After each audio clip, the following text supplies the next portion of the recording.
All right, hello YouTube. Today I wanted to share with you my Colt AR15A3 tactical carbine in 223 and 5.56 millimeter. This is a law enforcement, or rather a model of AR-15 that was aimed at law enforcement sales in the 1990s. Specifically, I believe this is from 1994 is when this model was first made, as there was roughly over 100 pre-ban models, the pre-1994 ban. So anyhow, being that it was the 1990s, it kind of hit all the marketing features, if you will. It had the, your collapsible stock 4-position. It had the use of the word tactical carbine as well. And it also had in the name AR-15. And then at the time in the 1990s, today it's not used as much, but back then A3 was kind of aimed at the new style of AR-15. That A3 nomenclature was kind of thrown around when a flat top upper was used.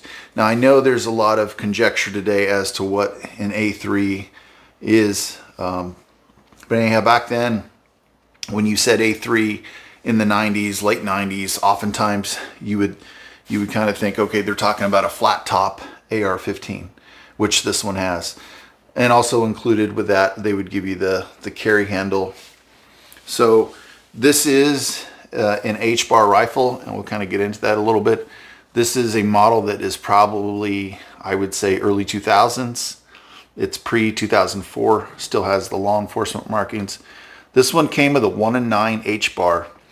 The HBAR under the handguards is just a little bit thicker than what you can see outside the handguards. So it's a pretty heavy barrel.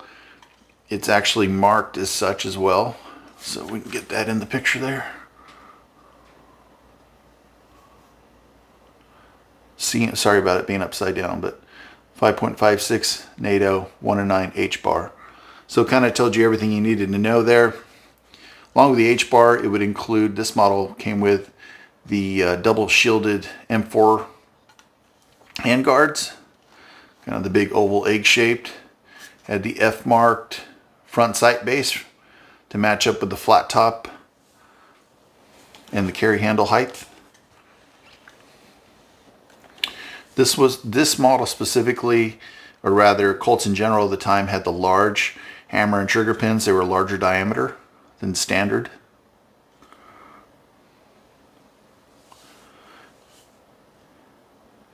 Collapsible 4-position. And then as you can see, Colt would use a castle nut.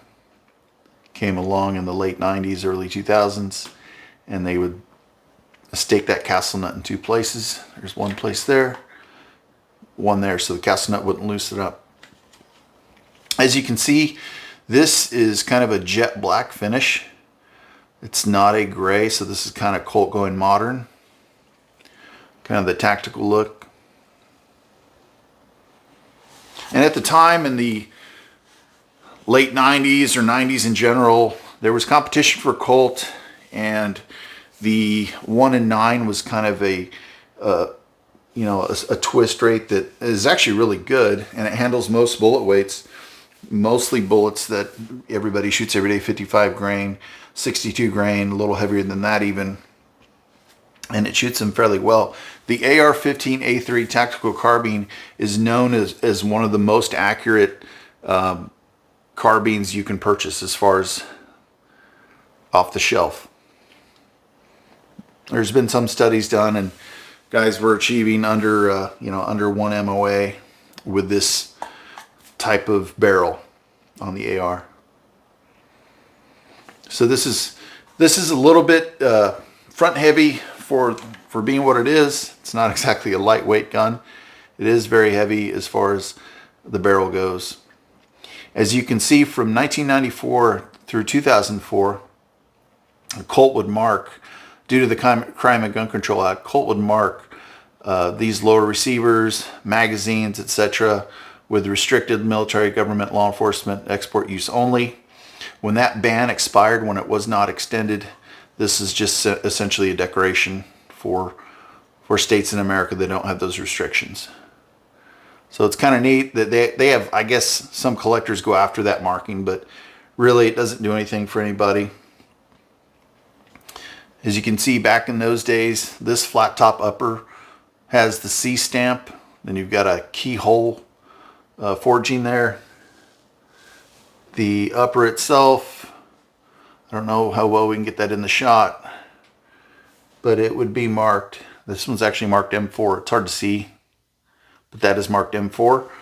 So you had the M4 feed ramp system in the upper receiver itself, and the barrel extensions would have the M4 feed ramps. So we can kind of show you that. Colt, of course, being one of the first to use the M4 feed ramps to aid in feeding. So some of the changes at the time Colt was going through was, their finishes changed. They started using the mil spec front pivot pin, which they should have done from the beginning. And so you had you could take down the rifle fairly quickly, or as basically standard spec, if you will. But this is kind of Colt at their peak of quality. You had, everything was done, very well. The finish on the guns is really good. The machining was really good. Everything was marked appropriately. It wasn't full of contractor parts. A lot of the parts were still marked Colt, like you had the markings on the bolt carrier. I'll kind of show you that.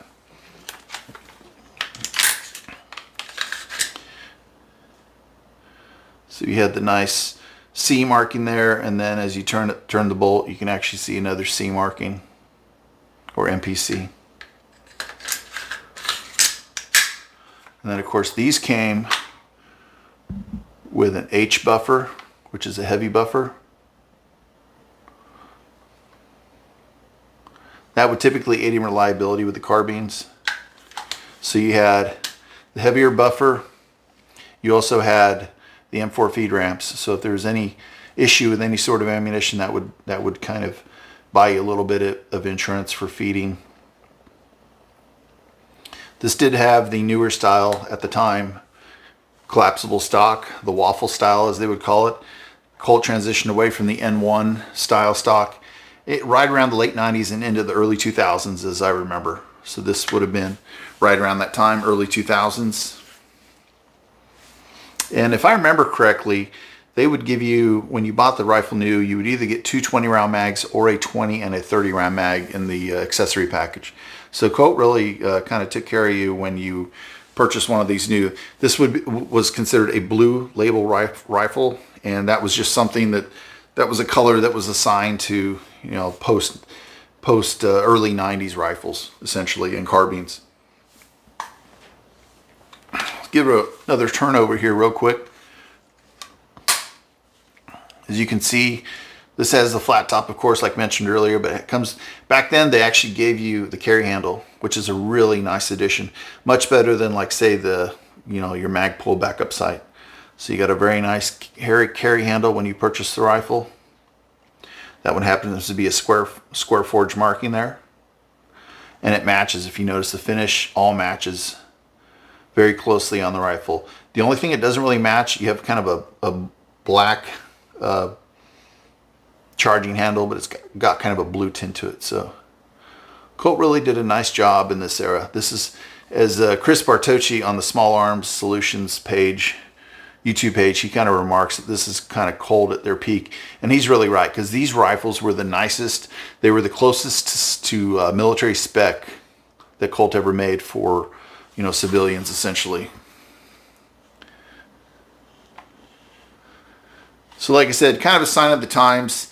Most of your law enforcement today is probably going to kind of order a shorter carbine or something with a lighter weight barrel like the 6920, but this is a 6721, and it for its time it was a great carbine. Still is a great carbine, and it is very accurate.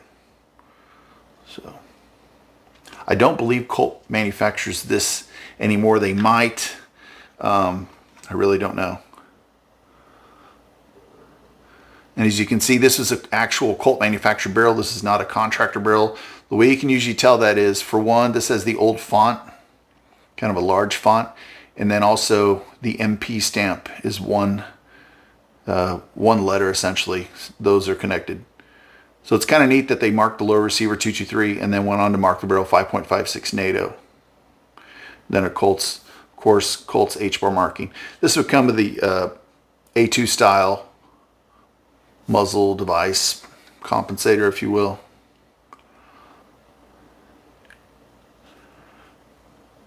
The only thing I wish it came with was a side sling adapter. It did not, but otherwise Colt kind of hooked you up on everything else. Very cool carbine for its time, and wanted to share it with you. If you see one of these out in the wild, check it out. If you get a good deal on it, go for it. It's you're not going to be sorry. So I want to thank you for watching the video today. Please like, subscribe, add your comments. Thank you.